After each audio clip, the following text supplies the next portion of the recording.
Remembrance and love, how these two are expressions of each other and the context for our spiritual practice. Well, remembrance and love. I think love is the guiding force behind remembering someone. Even when you hate someone, rather, you remember that person so often. So the remembrance of beloved has a different level of vibrations in your heart. So would you say this remembrance of God or of the beloved is something that would accelerate one's spiritual journey? Definitely. I mean, why would you remember someone with whom you do not want to merge? Is there a way that you can share that can help people to cultivate this? It's very easy. It's very, very easy. When you remember someone, why would you remember that person or that particular moment? So now, how does it apply in a spiritual realm? When we meditate, for example, and arrive at a certain spiritual state, you are overwhelmed by that particular spiritual state and say, wow, do I deserve this? Babuji has once mentioned that remembrance is capable of clearing everything from someone's path, and it keeps that person in constant charge of the divine. Is this something that happens only after a certain point? So here there are three questions here. One is removal of unnecessary. Second is infusing with charge. And third question is, when does remembrance truly begin? Okay. Meditation is the mother of remembrance. It was a famous statement by Babuji Maharaj that meditation is the mother of constant remembrance. And I do appreciate this statement because it explains the entire essence of our practice, spiritual practice. If there is ever a time when the Master himself would ever be remembering his own disciple, if anyone would ever come to that point.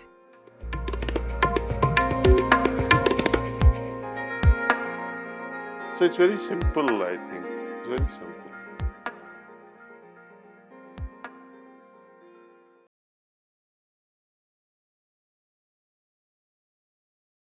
Remembrance and love. So I wanted to ask you some questions about how these two are expressions of each other and the context for our spiritual practice. Well, remembrance and love. I think love is the guiding force behind remembering someone. Even when you hate someone, rather, you remember that person so often.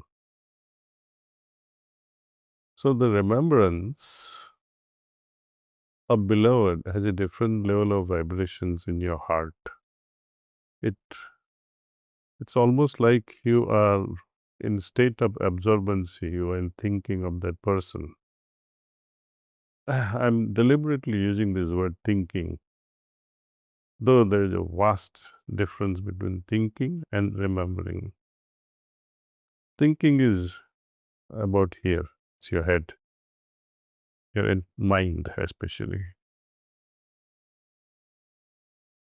But remembrance is from the heart. When you think, let's for example, a sloka from Gita, you are thinking on a particular sloka. What does Lord Krishna mean to say, Sarva Dharman Parityajya Mamekam Saranam Vraja? So you keep thinking, contemplating, what is he trying to convey to me? So there's a mind involvement. But when you are using the same sloka, same verse, Sarva Dharman Parityajya, you are now going into a different dimension when you remember Krishna, all these verse. It is felt in your heart. Rather than Analyzing, you feel the presence.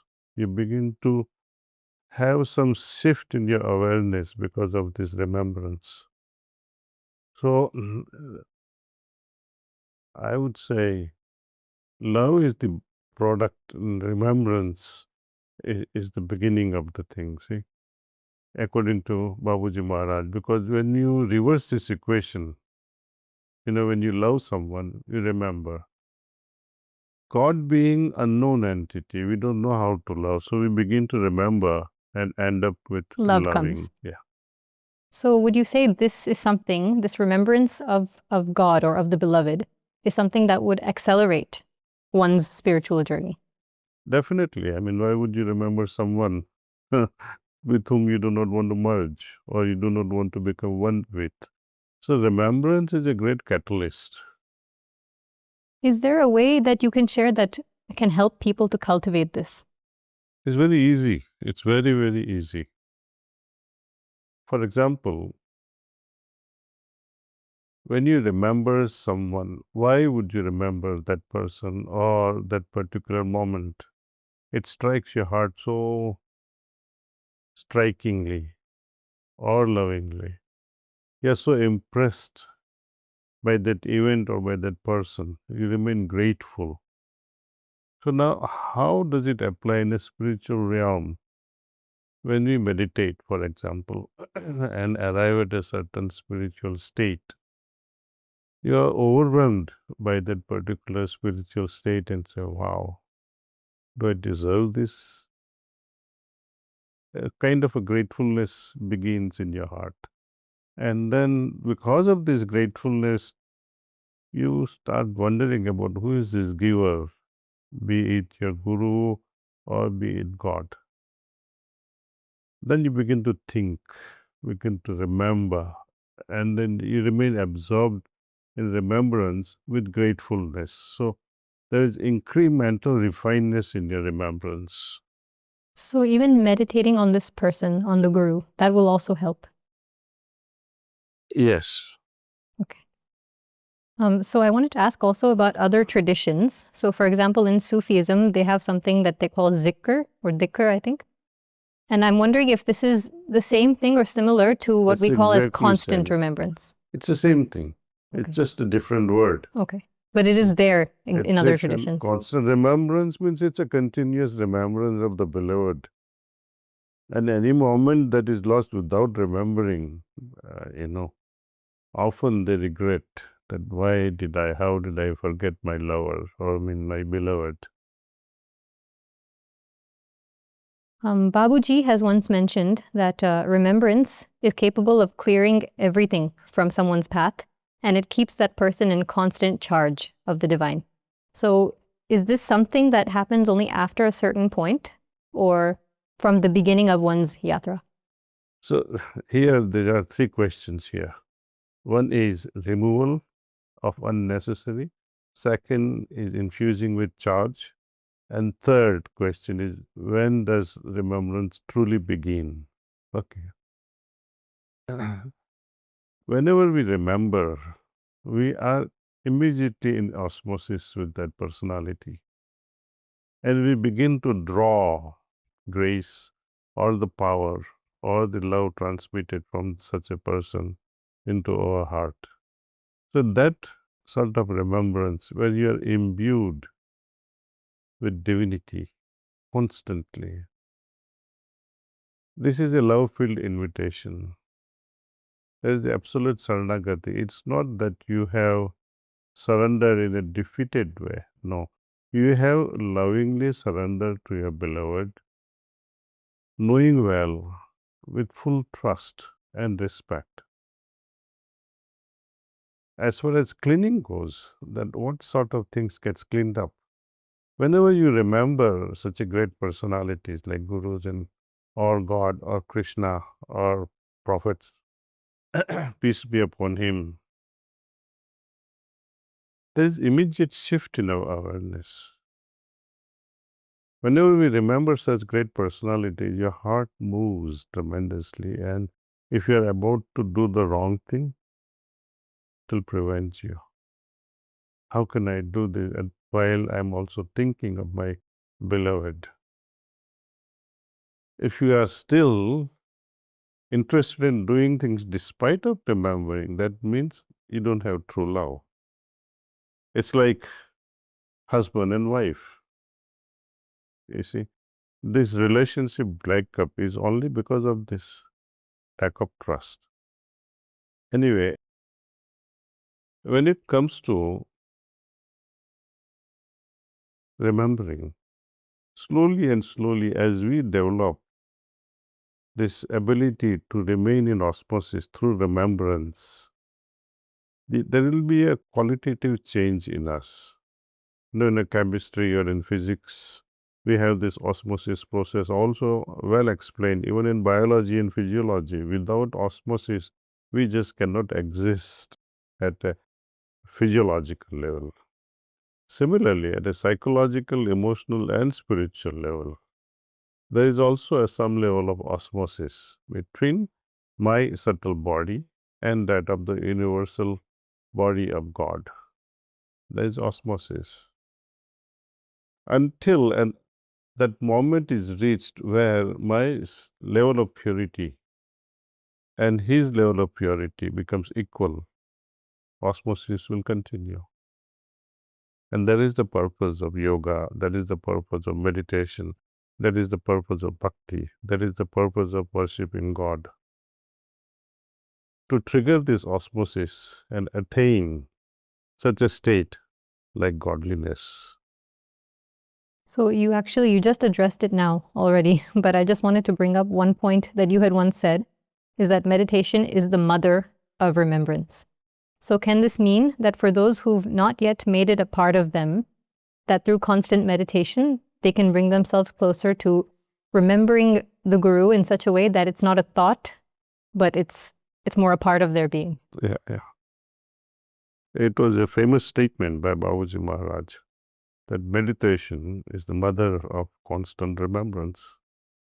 And I do appreciate this statement because it explains the entire essence of our practice, spiritual practice, whether you are following X system or Y system, but fundamentally, whoever be your guide or the entity you are worshipping, unless you become so grateful, how can you remember such a personality? And what drives this gratefulness? It's out of your own experiments with the processes they share with us, the experiments they share with us. They say, okay, meditate like this. So we go through the process and see it in our own heart, how it affects us at a consciousness level. If you like it, you become more appreciative, more grateful, and you will continue to remember. So this is why I say, and I cannot appreciate more than this, that it's a magical thing to meditate and arrive at such a refined state. Imagine for a personality like Radha. She is an epitome of remembrance. It is said that whenever she was absorbed in the remembrance of Lord Krishna, she will be so much absorbed in his remembrance. She will start Krishna, Krishna, Krishna, and the moment comes she becomes Krishna. And finally she starts reciting Radhe, Radhe, Radhe. It's like Krishna reciting Radhe once she becomes Krishna, in essence. So I just wanted to ask you also, if there is ever a time when the Master himself would ever be remembering his own disciple, if anyone would ever come to that point. It's always the case. Masters remember individuals under many categories actually. Those who are in trouble, those who are advancing very fast and attain very high level of spirituality. So you cannot say Master does not remember you, because we all fall in that category. Either we are so advanced or we are always so needing. So, but is his remembering of his disciples is specific or by choice, or is he conscious of it?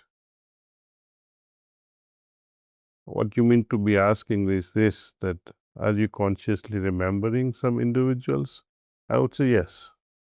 There are moments when you consciously remember the people whom you have met, and so often you remember people whom you have never met also. This sounds very paradoxical, but it's a fact. And that could be because their vibratory level has reached such a point that they are somehow able to reach you in that way. And that is why you're able to feel both individuals, those who need and those who do not need. they vibe, they have vibrations with the Master. They are picked up somehow. But engaging your conscious mind from a Master's perspective, that conscious remembering does not happen. Very rarely, if at all. The moment there is a critical moment in a disciple's life, he would pick up. For example, someone is about to die. Generally, he would notice. Someone is having some critical moment in life, like accidents.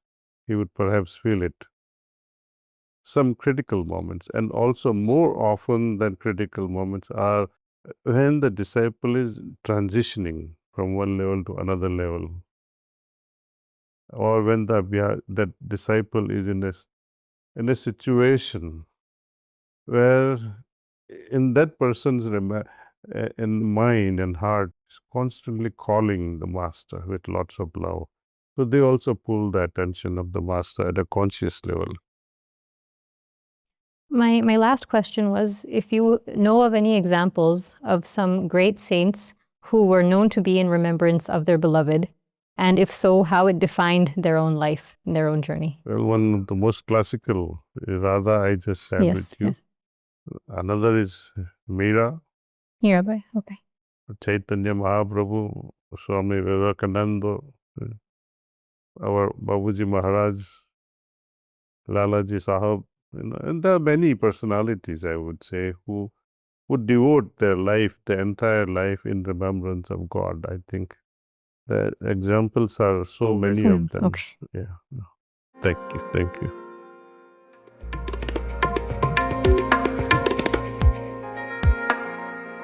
So it's very simple, I think. It's very simple.